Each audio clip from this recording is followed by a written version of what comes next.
জানো তো, আজকে আমার মনটা খুবই খারাপ।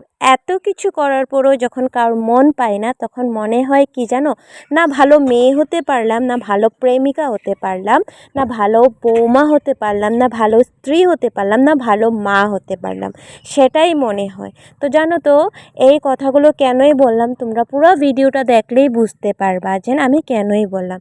So hello everyone, good morning. তোমরা সবাই কেমন আছো? আশা করছি তোমরা সবাই ভালো আছো, আর আমিও ভালোই আছি। আজকে সকালে উঠতে উঠতে অনেকটাই লেট হয়ে গেছে, তো ভাবলাম যে একেবারে রান্নাটা বসিয়েই একদম চা খেয়ে নিই, কারণ অনেক তুফান দিচ্ছে। তুফানের জন্য রান্না করতে খুবই ভয় লাগে, আগুন বাতাস লেগে গেলে তো একদমই ঠিক হবে না, তাই না?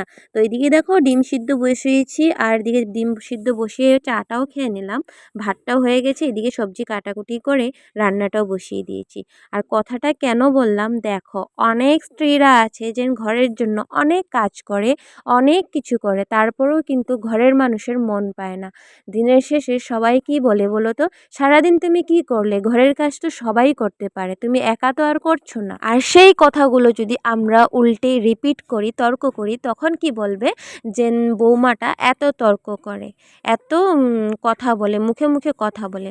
বা স্ত্রী যদি বলবে যে তোমার মার ঘর থেকে তুমি কিছু শিখে আসো নি, এত চুপা করো, কেন এত চুপা করো? এটা সবার ক্ষেত্রেই হয়, আমার ক্ষেত্রেও আমি এত একটা পাইনি, কারণ আমার শাশুড়ি মার সাথে আমি অনেক দিন স্পেন্ড করতে পারিনি, খুব অল্প দিন স্পেন্ড করেছি।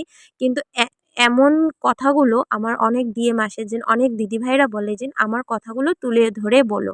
তো আমি ভাবি যে আমি পারবো না, কিন্তু এখন থেকে আস্তে আস্তে সবার কথাগুলো তুলে ধরবো। সবাই অনেক দিদিভাইরা আছে যে বলে তাদের কাহানিগুলো বলতে, কিন্তু আমি সাহস করতে পারছি না। তোমরা কমেন্ট করে বলবে যে আমি সাহস করে বলবো না বলবো না। আর আমার ভিডিওগুলো তোমাদের কেমন লাগে এটাও কমেন্ট করে বলবে। দেখো আজকে সমস্ত কাজ করছি, আর আজকে অনেকগুলো কাপড় বেরিয়েছে, কারণ 2-3 দিন থেকে অনেক তুফান দিচ্ছে, বৃষ্টি দিচ্ছে, আমি কাপড় ধুতে পারছিলাম না। আর আজকে তো প্রচুর কাজ, আর মিঠাইয়ের শরীরও ভালো না, মিঠার এতটা কাশি হয়েছে, মানে টনসিলে দাগও দিয়ে দিয়েছে, তার জন্য কিছুই কাজ করতে পারছি না 2-3 দিন থেকে। এদিকে আজকে রান্না করলাম ডিম আলু কোয়াশ দিয়ে একটা তরকারি, আর বানিয়েছি গাজর আলু ভাজি, আর কালকের শুটকি চাটনি ছিল, বাঁধাকপি শাক আর ডাল ছিল, সেটাই আজকে রান্না ভাড়া। আর জানো তো, ভাগনা আমাদের ঘরে আজকে 4-5 দিন থেকে আছে, আর না মাছ খাওয়াতে পারছি না মাংস খাওয়াতে পারছি। এমন একটা জায়গাতে আসলাম যে মাছ মাংস পাওয়াটা আনতে গেলে একদম মার্কেটে যেতে হয়। এখানের মার্কেট মানে 3-4 কিলো 5 কিলোমিটার যেতে হয়, আর অটো এত একটা পাওয়া যায় না, তার জন্যই একদম ডিম আর শুটকি এগুলোই খাওয়াচ্ছি। তো এদিকে দেখো রান্নাবাড়া শেষ করার পর ঘর দুয়ার মুছে নিয়েছি, কারণ কালকে অনেকটাই ঝড় তুফান আসলো, আর জানো ঘর যতই মুছি ততই মানে নোংরা হয়ে যায়। আর আমার কথাগুলো যদি তোমাদের খারাপ লেগে থাকে, তাহলে প্লিজ ছোট্ট করে একটা কমেন্ট করবে। আর তোমাদের কার কার আমার কথাগুলো ভালো লাগে, আর তোমাদের কার কার তোমাদের কাহানিগুলো মানে তুলে ধরে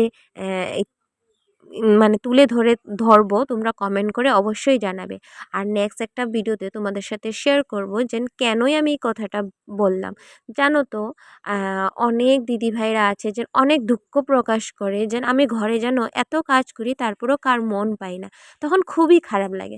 কেন তোমরা একটা পরের মেয়ে এনে এরকম মানে একটু তার সাথেও কথা বলো ভালোভাবে, যেমন তোমাদের মেয়ের সাথে কথা বলো, সে এরকমভাবে কথাটা বলতে হয়, তাই না? এদিকে দেখো সামনের উঠানটা ঝাড় দিয়েছি, কারণ অনেক ছোবা পড়েছিল কালকে। তারপর কাপড় চাপড় মেলে দিয়ে স্নান করে আজকে আমার ভাগনাই পুজো দিয়েছে, আমি দিতে পারিনি কারণ অনেকটাই লেট হয়ে গেছিলো। তারপর ঠাকুরকে প্রণাম করলাম, মাকে না দেখলে আর ভালো লাগে না, আর আমি যেহেতু পূজা পালি দিতে খুবই আমি তো যেহেতু ফেসবুক নিয়ে ব্যস্ত থাকি, কে আমাকে খারাপ পায় কে আমাকে ভালোবাসে সেটা নিয়ে আমি একদমই ভাবনা চিন্তা করি না, আর আমি সবাইকে সেটাই বলি।